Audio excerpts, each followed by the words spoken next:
우리 함께 읽은 누가복음의 말씀을 가지고 내 마음부터 이웃이 되어라는 제목으로 하나님 은혜 나누도록 하겠습니다. 우리가 말씀을 읽을 때 우리의 본 의도가 그런 것은 아닌데 말씀이 하고자 하는 그 본 의도, 그 뜻을 올바르게 알지 못할 때가 참 많이 있습니다. 또 더러는 그 말씀의 본 의도와는 전혀 다른 반대 방향, 완전 반대 방향으로 해석해서 행동하는 경우도 있습니다. 말씀을 많이 읽는 것은 매우 중요한 일이죠. 그러나 그와 더불어서 그 말씀의 본 의도를 아는 것도 매우 중요한 일입니다. 왜냐? 저마다 그 말씀에 이해한 의도를 가지고 그 삶 가운데 그 말씀을 실현하려고 노력하기 때문이죠.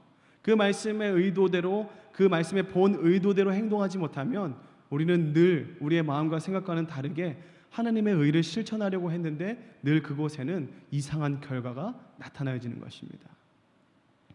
예전에 중고등부를 맡아서 사역할 때의 일이었습니다. 아이들이 서로 관계도 좋고 하려는 사역도 이제는 눈만 맞으면 척척 알아서 준비하는 그런 교회의 청소년들이었습니다. 리더였죠.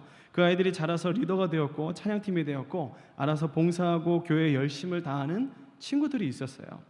저는 그 아이들을 보면서 애들이 드디어 예수님을 사랑하고 교회를 사랑하는구나 라고 생각했습니다. 그러나 그렇지 않았어요. 그 아이들은요 그저 사람을 만나는 것이, 그래서 교회에 나와서 행사하면서 즐기고 웃고 떠들고 하는 그 시간이 그냥 좋았던 것이었습니다. 그러다 보니 부작용이 자연스럽게 생겨나게 되죠. 그 아이들이 아무래도 이런 앞에 단위에 서게 되는 리더이고 찬양팀인데 그들의 모습 가운데, 그들의 행동 가운데 모범이 되지 못한 행동들이 다른 아이들에게 계속 보이는 거예요. 저는 그 아이들에게 진정성 있는 마음, 그 마음부터 하나님께 예배를 준비하고 온전하게 주님께 드리는 준비의 마음을 나누고 싶었습니다. 왜냐하면 그들이 리더였기 때문이죠. 어린 아이들이다 보니까 그 아이들이 이 외모에 관심이 좀 많지 않겠습니까? 그래서 먼저 그 아이들이 보여지는 외모로 접근을 했습니다. 얘들아, 이 단 위에 서는 일은 굉장히 중요한 일이다. 그러니까 이 위에서는 우리가 모든 친구들과 선생님들을 대표해서 서는 일이기 때문에 우리가 이곳에 올라올 때는 우리의 마음을 잘 준비해서 와야 된다. 보여지는 것, 마음 자세 전부 다 우리가 준비돼서 이곳에 올라와야 된다라고 우리 아이들에게 모아두고 얘기했습니다. 그런데 그때 애들의 눈빛이 뭔가 알아들은 듯한 그런 눈빛이었어요. 그래서 제 마음에 다음 주엔 애들이 뭔가 바뀐 애 모습이 있겠구나라고 기대했습니다. 그러나 금방 그 마음이 실망을 얻고 말았어요. 이 친구들은요 정말 듣기에 그 외모 그 부분에만 변화를 주고 온 거예요.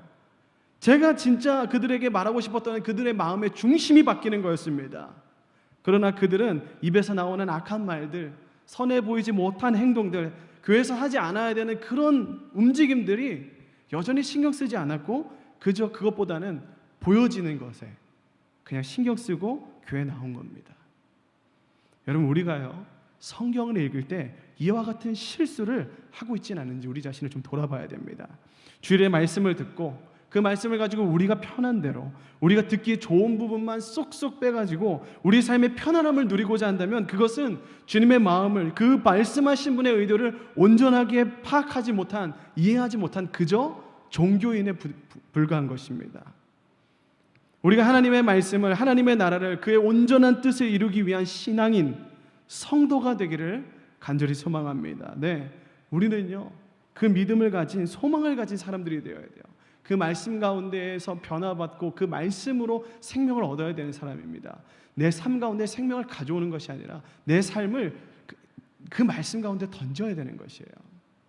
오늘 본문에도요 그와 같이 구약에 하나님의 말씀하신 사랑에 대해서 이야기하는데, 그렇지만 그 문자 그대로의 사랑만을 행했던 사람을 이야기하고 있습니다.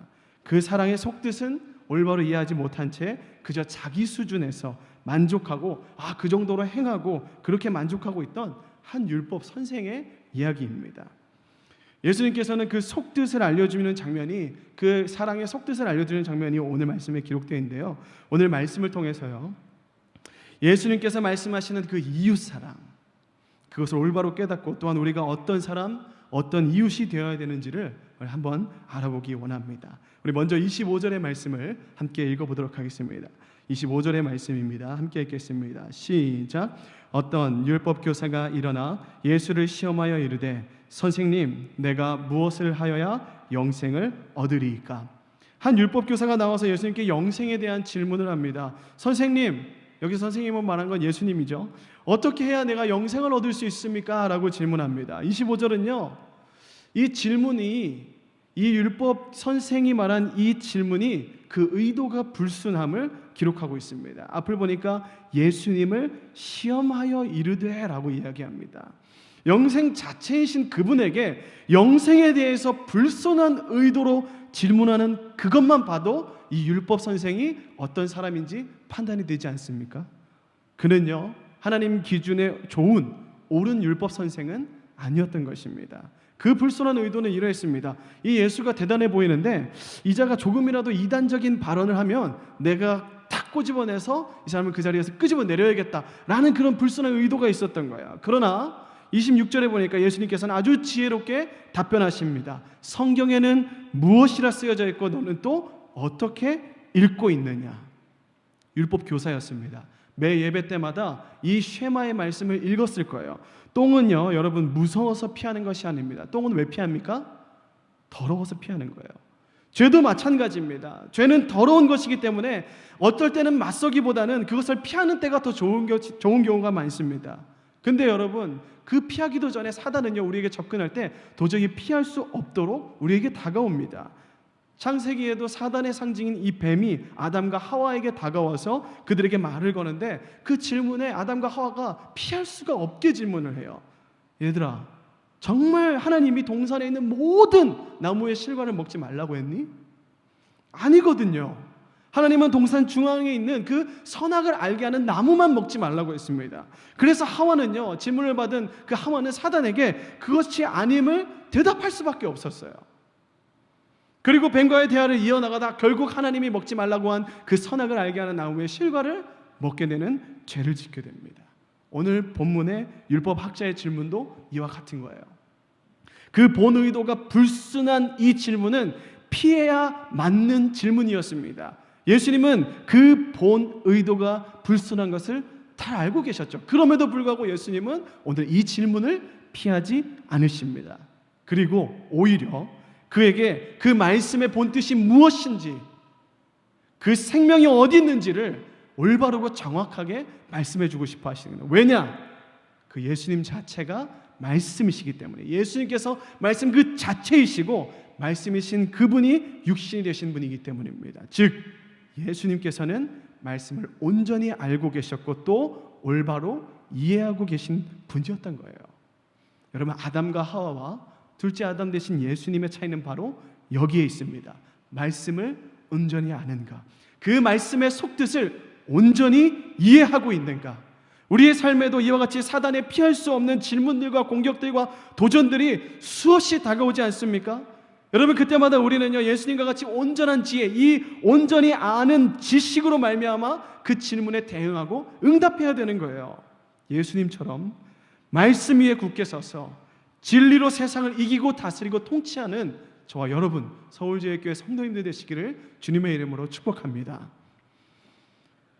예수님께서 질문했던 율법학자는 도리어 예수님의 질문에 대답할 수밖에 없게 됐습니다. 그리고 이렇게 대답하죠. 신명기 6장 5절의 말씀인데 쉐마의 말씀입니다. 너는 마음을 다하고 뜻을 다하고 힘을 다하여, 여기에서는 생명까지 다하라고 나오는 이 율법학자가 추가하는데 내 하나님 여호와를 사랑하라라고 말합니다. 이렇게 대답한 것을 보면요, 그는 분명하게 무언가를 알고 있었어요. 영생에 이르르는 그 생명의 질문에 그 답을 잘 알고 있었습니다. 그리고 그 자신의 그 말씀을 잘 지키고 있는 자기 자신에 대한 삶에도 어느 정도 자신이 있었어요. 물론 자기 자신이 세운 기준에 한해서 말입니다. 그러나 예수님은 그렇게 보지 않으셨어요. 무언가가 더 필요했던 거죠. 그래서 그에게 이렇게 말씀하십니다. 내 말이 옳다, 네 말이 맞다. 근데 이를 행해라. 그리하면 살리라. 이 율법학자는요, 예수님에게 한 방 먹이려다 오히려 한 방 먹은 격이 됐을 것입니다. 그가 예수님께 이 정도만 혼나고 돌아가서 말씀을 더욱 연구하고 하나님의 나라와 뜻을 구했으면 좋은 성경의 예로 남았을 거예요. 그러나 나약한 그 인간의 본성은요, 이 율법 선생을 아주 비참하게 만들어 버립니다. 우리 함께 29절의 말씀을 함께 같이 읽어보겠습니다. 시작. 그 사람이 자기를 옳게 보이려고 예수께 여짜오되 그러면 내 이웃이 누구니이까? 이 질문에서는요, 율법 선생이 드러내고자 한 어떤 의도가 있었습니다. 내가 이 정도의 삶을, 주님이 말씀하신 그 정도의 삶을 살았다, 이거예요. 그러면서 제가 이 정도까지 했는데 그럼 내게 이웃이 또 있습니까? 도대체 그 이웃이 누굽니까? 라고 질문한 거예요. 이때 예수님께서 그 유명한 선한 사마리아인의 비유를 말씀하십니다. 여러분 잘 알고 계시죠? 어떤 사람이 예루살렘에서 여리고로 쭉 내려가다가 강도를 만났습니다. 강도가 그의 옷을 벗기고 그의 가지고 있는 모든 것을 약탈하고 그의 몸을 거반 죽을 때까지 때려서 길바닥에 그냥 버려두었어요. 광야였습니다. 아무도 없고 지나가도 도움을 줄 수 없는, 그냥 죽어도 이상하지 않은 상황이었습니다. 그때 그 거반 죽을 만한 사람이 세 부류의 사람을 만나죠. 먼저 31절의 말씀 함께 읽겠습니다. 31절입니다. 시작. 마침 한 제사장이 그 길로 내려가다가 그를 보고 피하여 지나가고, 제사장이 먼저 그 길을 지나갑니다. 그런데 여러분 31절 다시 보십시오. 31절의 처음 단어가 무엇입니까? 마침이에요. 마침 제사장이 그 길을 지나갔다라고 이야기합니다. 그 구절의 단어를 묵상하다 보니까 하나님이 그 강도 만난 사람을 돕기 위해서 때를 맞추어 마침 제사장을 보낸 것과 같이도 들리기도 합니다. 그러나 그런 제사장은 어떻게 합니까? 그 죽어가는 사람을 슝 지나가 버립니다. 제사장이 도움을 주지 않고 그냥 지나가는 이유는 여러 가지가 있었겠죠. 그 중에 가장 유력한 이유는 민수기 19장에 근거한 제사장은 죽은 것이나 그 피를 만지면 안 되는 율법으로 인함이었을 거예요. 제사장은요, 그 직분상 부정한 것을 만지면 일정 기간 동안 제사를 주관할 수 없게 됩니다. 그 당시에 제사장이 너무 많았어요. 그래서 제비뽑기에서 제사장의 그 성소로 들어가는 제사장이 결정되는데 평생 살면서 한 번도 제사를 드리지 못하는 사람도 있었습니다. 그러니까 더욱더 준비되었어야 했을 거예요. 더욱더 부정한 것을 멀리하고 자신의 말씀에 비추어서 그렇게 살아야 됐을 겁니다. 여러분, 이런 것과 더불어서 이런 크고 작은 이유들이 더 있었겠죠. 그러나 결론적으로 중요한 것은요, 그가 그 죽어가는 사람을 돕지 않고 그냥 지나쳤다라는 것입니다. 이 제사장 다음으로는요, 레위인이 지나가게 됩니다. 다 함께 32절의 말씀 함께 읽어보겠습니다. 32절입니다. 시작. 또 이와 같이 한 레위인도 그곳에 이르러 그를 보고 피하여 지나가되, 이번에는 그를 보고 피해서 지나가 버립니다. 제사장까지는 아니지만요, 이들 역시, 이 레위인 역시 성전에서 하나님과 하나님의 백성을 섬기는 구별된 족속이었습니다. 이 사람들도 분명 율법 학자들에게 예배 때마다 내 이웃을 내 자신과 같이 사랑하라 라고 하는 이 말을 들었을 것이에요. 그리고 그 말의 속뜻도 잘 알고 있었겠죠. 그렇지만 그가 어떻게 하나요? 그 역시 제사장과 같이 지나가 버립니다. 이 레위인도 제사장과 다를 바가 없는 사람이었던 거예요. 마지막으로 33절입니다. 33절부터 35절의 말씀 이어서 읽어보도록 하겠습니다. 시작. 어떤 사마리아 사람은 여행하는 중 거기 이르러 그를 보고 불쌍히 여겨 가까이 가서 기름과 포도주를 그 상처에 붓고 싸매고 자기 짐승에 태워 주막으로 데리고 가서 돌보아 주니라. 그 이튿날 그가 주막 주인에게 데나리온 2를 내어주며 이르되 이 사람을 돌보아 주라. 비용이 더 들면 내가 돌아올 때에 갚으리라 하였으니. 여러분, 제사장도 레위인도 그냥 지나친 그 사람을요, 사마리아 사람이 살립니다. 돕습니다. 여러분, 당시 사마리아 사람은요, 유대인들에게 아주 괄시당하는, 사람 취급조차 받지 못하는 그런 부류들이었습니다. 자신이 그렇게 도움을 주어도 다시 회복해서 깨어난 그 사람이 유대인이었다면 그 유대인이 왜 날 도왔어라고 적반하장식으로 따져도 아무런 말도 할 수 없는 그런 사람이었던 거예요. 그러나 그가 죽어가는 그를, 그렇게 죽어가는 것을 내버려둬도 아무런 이상이 없을 것 같은 그를 불쌍히 여겼고, 여행자들에게 있어서 생명과도 같은 식량들을 내어서 응급치료를 하였고, 주막이라고 쓰여져 있는데 여관이죠. 여관을 데려가서 2데나리온이나 주며 간호를 부탁합니다. 거기에 그치지 않고 그 돈이 모자르면 내가 다시 돌아올 때에 갚겠다고까지 말을 해요. 예수님께서는요, 지금 이 비유, 당시 유대의 존경을 받던 제사장과 레인들이 그냥 지나치는 것과 유대인의 괄시를 받던 사마리아인의 도움을 비유하시면서 이웃이라는 대상을 한계짓고 구별하고 배타적인 태도를 지닌 율법학자를 포함한 당대의 유대의 많은 사람들에게 진정한 이웃에 대한 올바른 이해를 돕고자 말씀하고 계신 거예요. 율법학자는 누가 내 이웃입니까? 라고 하는 제한적인 자기 상식 안에서 자기만의 결론을 가지고 질문을 하지만 예수님께서는 내가 누군가의 이웃이 되라 라고 하는 상식과 문화와 세상의 풍조까지도 초월하는 참 사랑을 지금 말씀하고 계신 겁니다. 너도 그와 같이 하라. 이 말은요, 율법학자와 당대의 유대의 많은 사람들에게만 해당하는 말은 아닙니다. 이 시대를 살아가며 주의 말씀을 보고 예수를 전해야 하는 우리에게 하시는 말씀이에요. 오늘 본문의 사마리아 행동을 보시면서요, 우리가 어떤 이웃이 되어야 하는가, 어떤 사람이 되어야 되는가, 예수께서 하나님께서 원하시는 그 사람은, 그 그리스도인은, 그 믿는 백성은 도대체 어떻게 살아야 되는가를 좀 나누고 말씀을 마무리 짓도록 하겠습니다.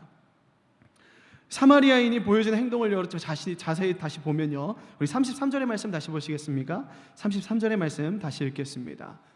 시작. 어떤 사마리아 사람은 여행하는 중 거기 이르러 그를 보고 불쌍히 여겨.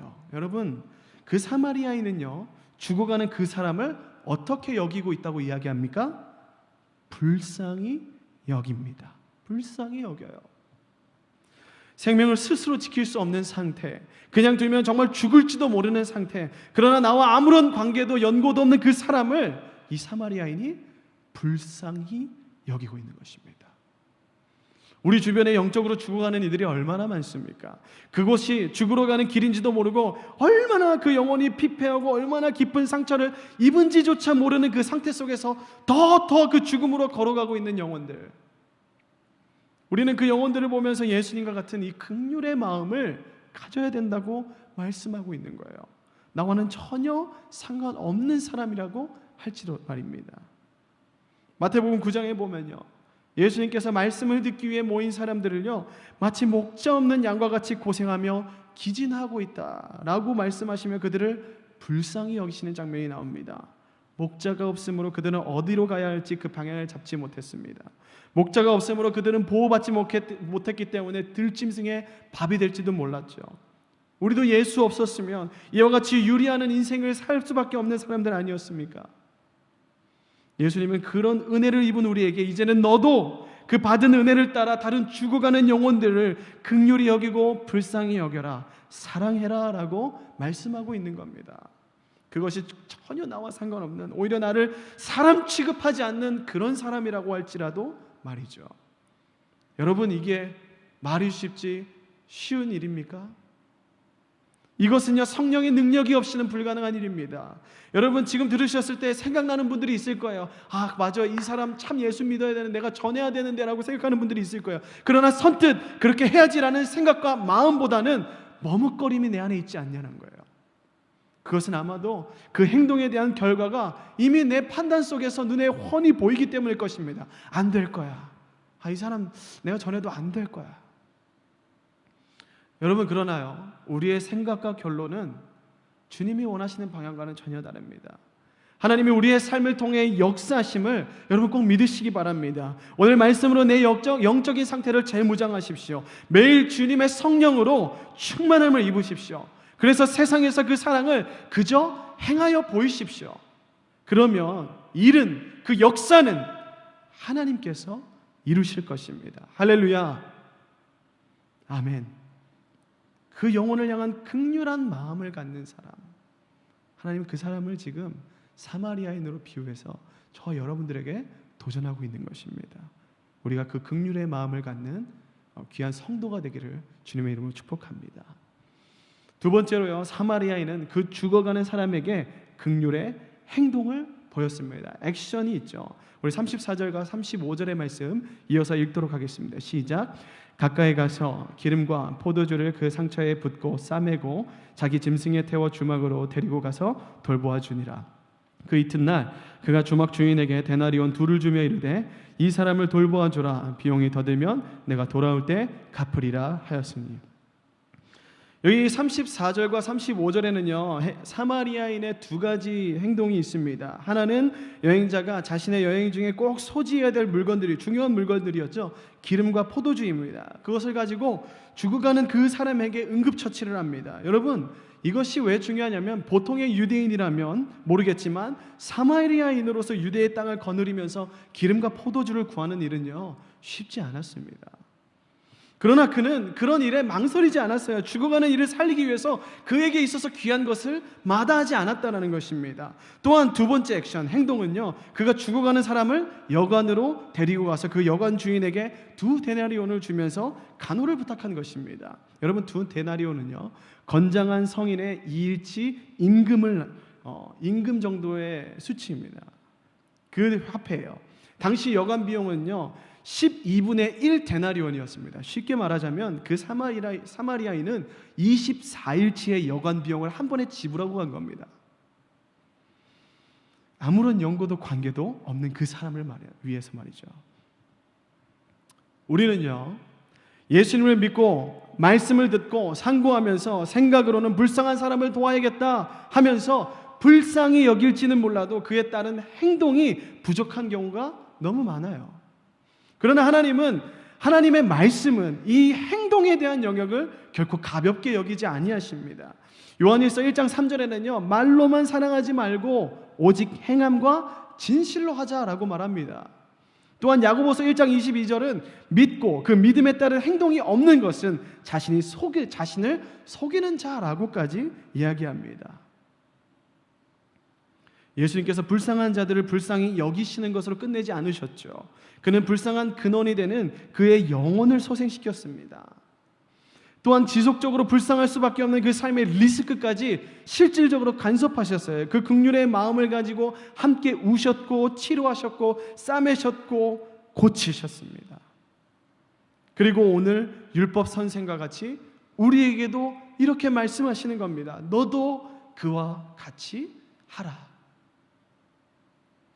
우리 가운데 실질적인 사랑의 액션이 있길 소망합니다. 어떤 이 액션이 있으라니까 우리의 생각에 무조건 재정을 가지고 그 사람을 재정으로 도와줘야겠다, 다가가야겠다라는 생각을 하라는 것이 아닙니다, 여러분. 어떤 때는 그저 한마디 이야기를 들어주는 것이 바로 이 사랑인 것이에요. 어떤 때는 내 자녀를 향해서 무조건적인 말을, 감정을 쏟아내기보다는 그의 상황과 생각을 이해하기로 해보는 그 자세를 취하는 것이 사랑하는 것입니다. 어떤 때는 이 예수 그리스도의 복음을 전하는 것이, 가감 없이 두려움 없이 그냥 쭉 전하는 것이 사랑의 모습이라는 거예요. 우리에게 이 사랑의 움직임이 있기를 간절히 소망합니다. 그 사랑을 통해서 하나님이 역사하실 것이에요. 이것을 믿으시는 저와 여러분이 되기를 주님의 이름으로 축복합니다. 마지막으로 사마리아인이 그 죽어가는 사람에게 보인 것이 있습니다. 그것은 바로 진심이었습니다. 다 함께 본문 35절의 말씀을 다시 한번 읽어보겠습니다. 35절의 말씀입니다. 시작. 그 이튿날 그가 주막 주인에게 데나리온 2를 주며 이르되 이 사람을 돌보아 주라. 비용이 더 들면 내가 돌아올 때에 갚으리라 하였으니. 아멘. 여러분, 사마리아인이 이 데나리온 2개를 주면서 맡긴 것은요 사실 그 정도도 매우 과분한 처사였어요. 그런데 이 사마리아인이 데나리온 2개를 주면서 추가로 무슨 말을 합니까? 이게 부족하면 그때까지 이 사람이 치유되지 않으면 이 말이겠죠? 그때 내가 다시 돌아와서 그 부족한 것을 갚겠다라고까지 이야기합니다.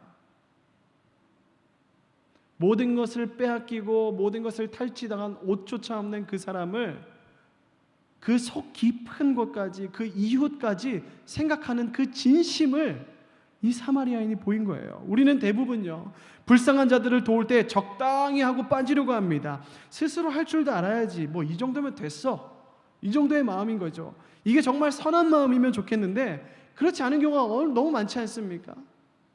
한번 도와주니까 계속 나한테 도움을 청하네. 아, 이거 이러면 안 되는데.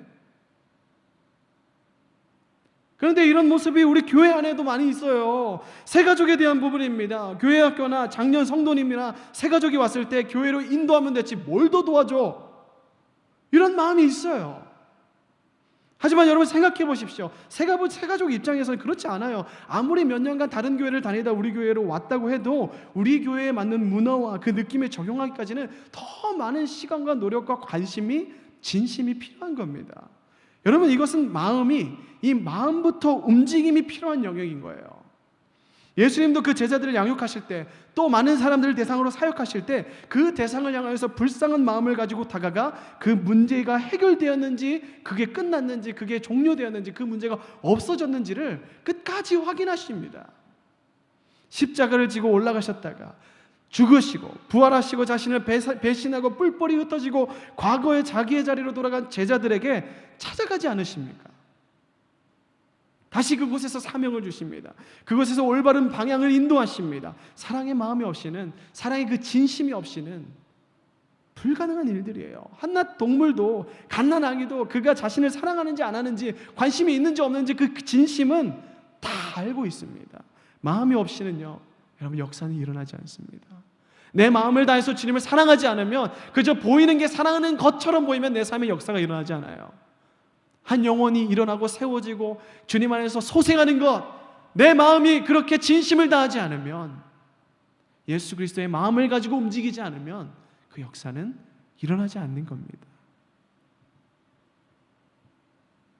우리가 우리 이웃에게 하나님의 사랑의 마음을 아낌없이 진실하게 보이는 그런 성숙한 사랑을 할 수 있게 되기를 주님의 이름으로 축복합니다. 누가 내 이웃입니까? 라고 하는 이 율법 선생의 질문에 예수님께서는 누가 그 이웃이 되겠느냐? 라는 질문을 그에게 되던지시면서 내가 그와 같이 이웃이 되라 라고 말씀하십니다.